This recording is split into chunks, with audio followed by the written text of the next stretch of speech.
Welcome, ladies and gents. Chris Andre here. Let's talk boxing. We're going to delve deeply into the undercard of the Day of Reckoning. A whole bunch of superstars were on show, and we're going to talk about their futures and, of course, their displays. We'll get technical. We'll break it all down. But before we do that, I want to wish you all a very Merry Christmas, filled with happiness and joy and health and God's blessings. And whether you follow the faith or not, try and understand the message, at least, of what this is really about. It's not supposed to be just some commercial date, right? There are people out there that are suffering around the world, victims of unjust conflicts. We're talking about even on a more personal sort of micro level. There are people out there that are struggling with their health, people that have lost loved ones, and this time of year they're going to be very, very lonely. Reach out to someone, pick up that phone. If you can help a charity, if you can go and feed someone who's in need, brilliant. But even if you haven't got the monetary means to help someone, pick up the phone. Call someone who might be lonely and struggling at this time of year. It can really make all of the difference. But I wish you all a wonderful period and beyond. Now, let's get into the card and let's talk about, well, firstly, I want to start off talking about Arslanbek Makhmudov and Ajit Kabayel, because I've got a bee in my bonnet. So now it's time for Chris Andre to go on a little bit of a rant. I'm going to remind you guys about the debates we've all been having about beast status guys fighting other beast status guys. And I've been saying for a long time, we need to start pressuring these beast status guys to actually build a CV. Instead of putting people on a pedestal based on just the eyeball test or hype that is coming from specific promoters. And one of the things I used to say consistently is guys like Frank Sanchez, Arslanbek Makhmudov, arbitrarily just handed these high rankings, especially Makhmudov, without actually doing anything. What makes them better than Ajit Kabayel? And I used to get a lot of criticism for that. Were you talking about Chris? Kabayel beat ZORRO many years ago. He hasn't fought anyone. Fair enough. But Makhmudov still hasn't fought anyone. And Frank Sanchez, like Kabayel, has only fought one guy of note, and that was Opetaia Jagba, a guy who's in the periphery of the top 15. And he hasn't fought anyone since. Now, it wasn't as long ago, but overall, holistically, when I look at that CV, what makes these guys special? Why do the likes of Sanchez and Makhmudov deserve to be ranked higher than Ajit Kabayel? Now, the argument was always, well, Kabayel's last big win came a long time ago. Sanchez's last big win wasn't that recent, and Makhmudov's never had a big win.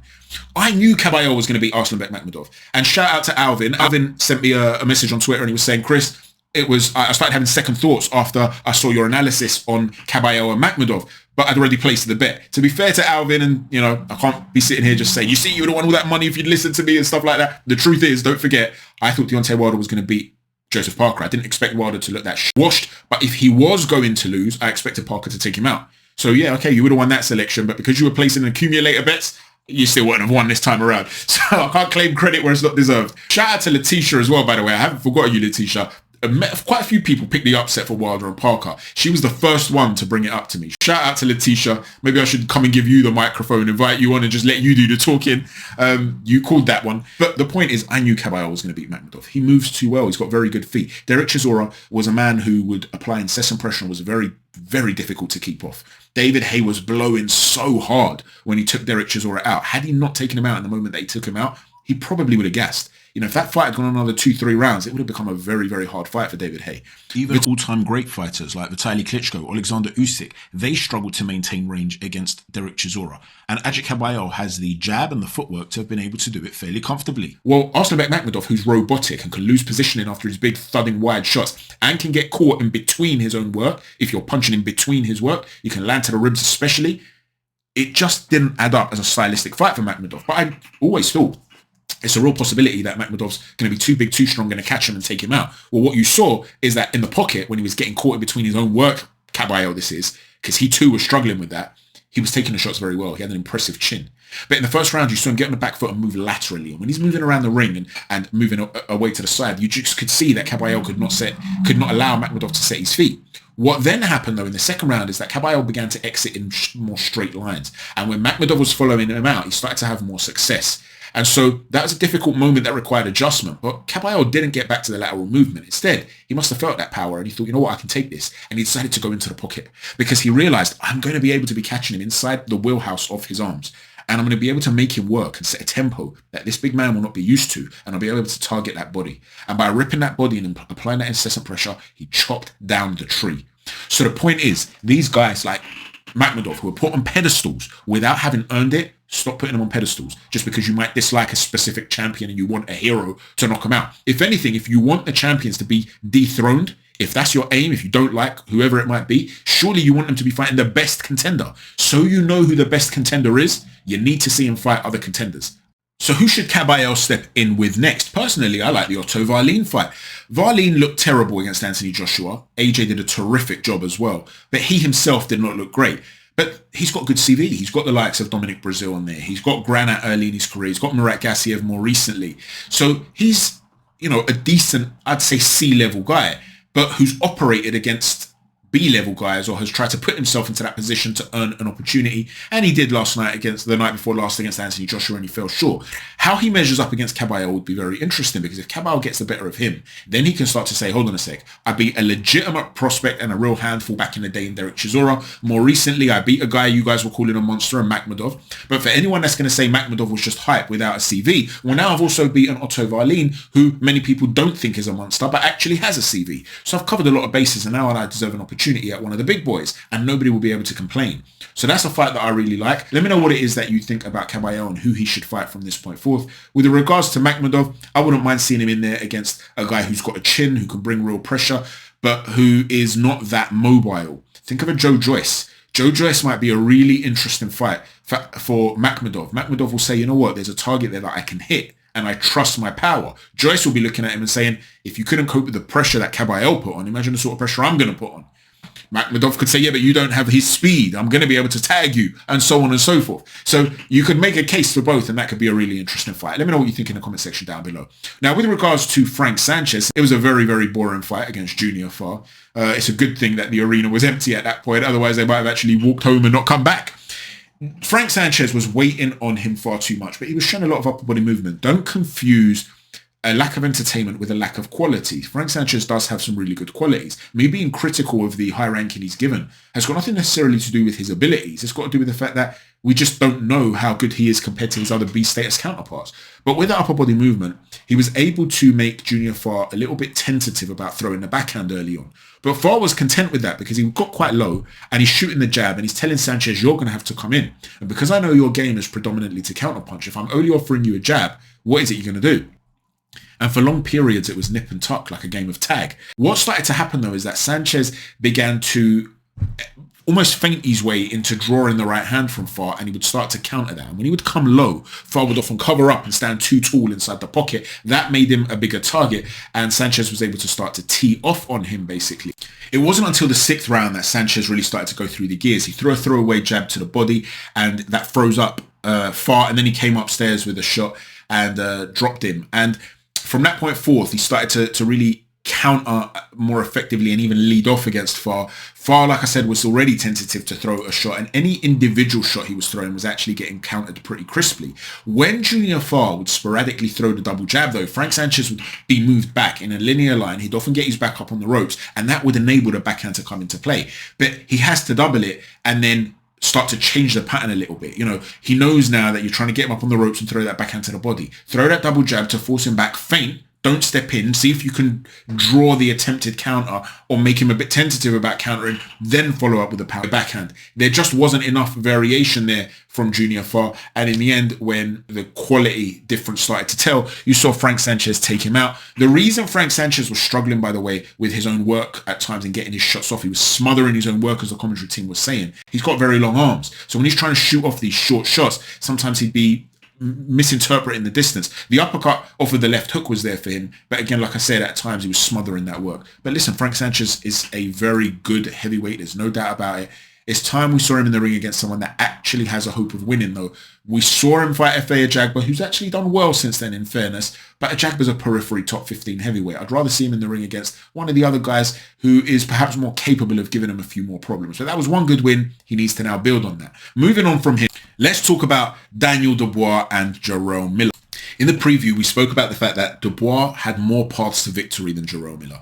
I knew that he'd be able to potentially bust him up and perhaps stop him by the 6th round. The second possibility is that he busts him up so much in the middle round, up to the middle rounds, that you're not going to see Miller strong enough to be able to come at him late on, right? The third possibility is that actually Miller does come at him strong late on, but he still survives. Whereas the only way Miller could win is to wear him down and take him out late. So I just didn't see that as the real probability play here. And Daniel Dubois did indeed manage to bust him up throughout the early part of the fight and the middle rounds, and he was able to deal with certain physical challenges. And by the time Miller had to start getting going, he was busted up and slowing down quite significantly. And in my opinion, they should have looked to throw in the towel a lot earlier than the fight was actually waved off, because to me, he was looking done and he was taking a shellacking. He's got a great chin, has Jarrell Miller. But, you know, sometimes it's those sorts of fights, those punishing, consistent blows to the head that might not knock a fighter out, that can be so damaging long-term to your health. And by the 6th or 7th round, it just looked like it was in the bag for Daniel. But, you know, in the first round, I was somewhat concerned because I thought that he came out way too fast and way too hard. He was throwing strong flurries and really putting a lot into it. And when Miller would step in, you'd see Dubois literally try to push him away. And Miller would have been liking that. He'd have wanted to make Dubois work in the hope that he tires so that he could try and take him out late. And he was trash talking him. And at one point he got caught with a solid jab as well. And his legs froze and he was still coming forward, talking trash, talking smack, because he knows he wants Dubois to work. And when he went back to the corner at the end of the first round, well done to Don Charles, because he actually told him to show fast hands, but not to load up. Not yet. Just let go of your hands. And I did tweet prior to the fight starting a few minutes before that he's going to have to be able to control the tempo. Don't do what other fighters have done and try to really hurt him and get him out of there early, because you could potentially blow your load if you don't. Throw enough solid shots every now and then to get him to be biting on feints and stuff, but do loose, fluid, languid work just to keep him at bay. And he started to mix that up, and he started to do a little bit better as the fight wore on. But in the first few rounds, I actually felt Dubois was not fighting the correct fight. He was fighting Jarrell Miller's fight. And Miller was leaning on him. Miller was engaging in a type of short combat war where he's throwing these little uppercuts into the solar plexus and into the head. And they were fighting his type of fight. Essentially, he's like a weight bully in the heavyweight division. That is how he approaches it. He says, I'm just going to use my weight on you. We also spoke in the preview about Dubois having really good feet. And you can see that the commentary team were almost surprised how much Daniel Dubois is moving. We've never seen him move like this. He's always been able to move like that. He's always able to get on the back foot. He was able to do it with an injury against Kevin Lorena. He's got that in his locker. And that's where the huge gap was going to come, in my opinion. The superior footwork of Daniel Dubois. And he would sporadically mix up that lovely jab and loose work with some vicious work. There was a moment in the 6th round where he was luring Jarrell Miller onto shots, and he would be throwing this left hook, right hand combination, and it was vicious. You're sitting and you're thinking, how is this dude taking that? It was just vicious. And so overall, it was just a superb performance from Daniel Dubois. Like I said, from the 6th or 7th round, it became apparent to me that unless he falls off a cliff physically and he just gasses, the fight's over. Like, there was no way for me that Jarrell Miller was going to come back from that point forth because of the damage he'd accrued up until then. Now, in fairness, I'll also say this. Daniel Dubois should have had a point taken. He was leading with his forehead a lot. He landed numerous low blows. He actually fought a very dirty fight. And Jarrell Miller had complained about it, and he didn't really get the protection that he deserved, to be honest, Jarrell Miller. But nonetheless, he was generally getting beaten up in general, even outside of those dirty tactics. But it showed that Daniel Dubois was willing to go to another place, I feel. You know, we've questioned his heart in the past. It was a rough and rugged affair, and he was able to get through that, and deservedly so. And in the 10th round, Miller had shown an awful lot of heart, but like I said, taken a pounding, and at that point it got waved off. So where does Daniel Dubois go from here? Look, there are a whole bunch of fights now that you'd love to see him in. I wouldn't mind the Joe Joyce rematch. We've already spoken about Joyce potentially, but I also wouldn't mind seeing him fight Daniel Dubois. I wouldn't mind seeing Dubois go in there against a guy like Anthony Joshua either, if that fight was to happen. There's that history there. There's the talk of Dubois dropping him in sparring and stuff like that. I think Don Charles is the perfect fit for Daniel in terms of a trainer, because he's quite an intense character. He's going to motivate Daniel, and that's been the one question mark about Dubois. I've never questioned his abilities at all. I've always thought very highly of him, even when people were talking about Jared Anderson, the future of boxing. And I was saying, listen, there are other guys there too. And one of the ones I would mention would always be Daniel Dubois, and people would try to undermine him. The fact of the matter is, a lot of these other prospects haven't fought anybody as close to the level as Daniel Dubois has operated at. So there's no doubt in my mind he's potentially got a big future ahead of him, as long as he can keep his mind right. And with Don Charles there by his side, that could be a really interesting relationship that goes on to bear real fruit. I also wouldn't mind seeing Daniel Dubois against a resurgent Joseph Parker. I'm not going to lose my mind over Joseph Parker's performance against Deontay Wilder, because I think Deontay Wilder looked utterly washed, and you need to place context into it. He looked decent against Simon Keane, but in his fights prior to that, the Jack Massey fight, for instance, he flattered to deceive. The Joe Joyce fight was a really good fight, but he got chopped down. So you then had the two Chisora fights. In the second one, Parker looked good. The one before, there were some people out there that felt he lost. I felt that he won it by a single point. The point I'm making here is that Joseph Parker hasn't looked razor sharp and consistent for a long time now. So I'm not ready to believe that he's suddenly this superstar waiting to happen, particularly because I don't think he had to do anything particularly special against Deontay Wilder. He was on the outside. He'd be leading with a power shot, often by ducking in, he'd be jabbing at the hand of Wilder, just keeping him on his heels, and then sort of jumping in by dipping to the same side and throwing it over the top right hand. At close range, he would sometimes smother his own work. It was quite basic. I didn't see anything special from that performance, to be honest with you.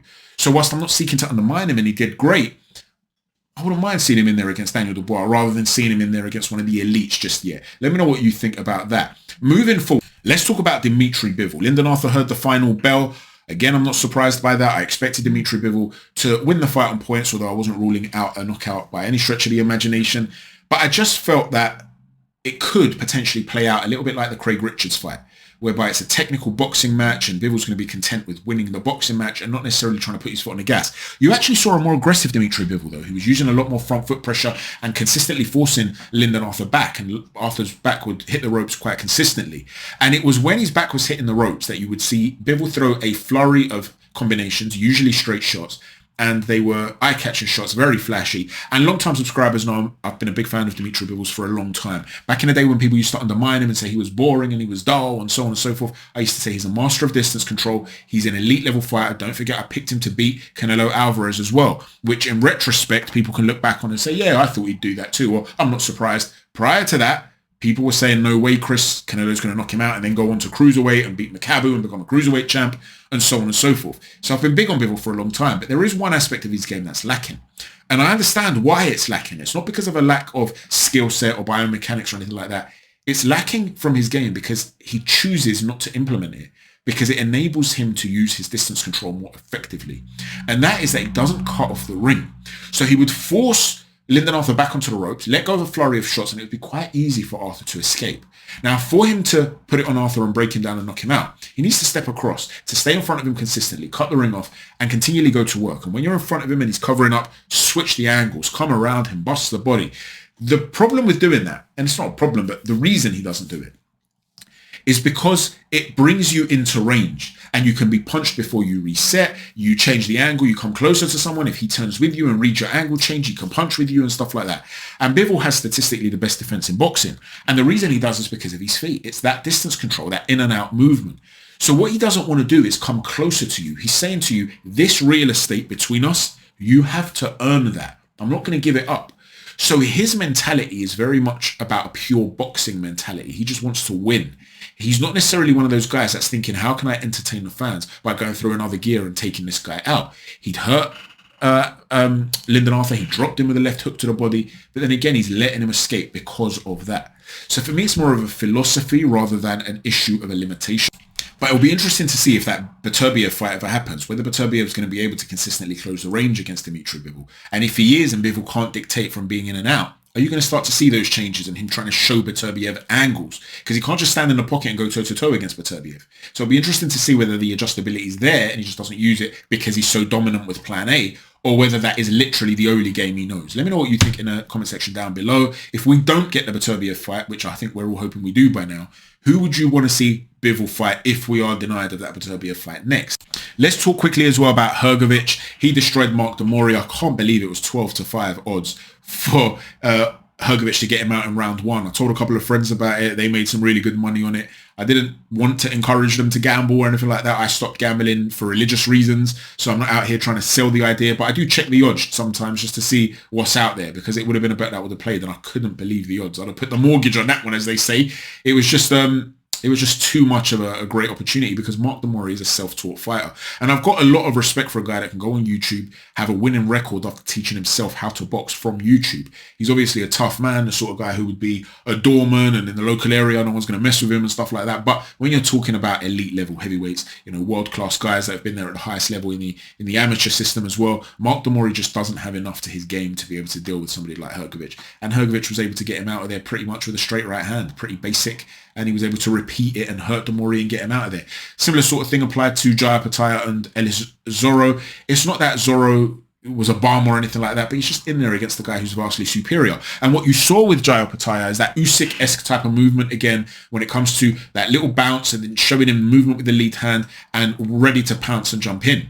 And I noticed something very early in the first round, which made me think, oh, that's interesting. This is a potential real problem for Zorro, and he could get taken out early here. And that was that he did not bite on a very heavy feint. If you're not going to bite on a very heavy feint, it means you're not actually reacting to the potential of what's coming.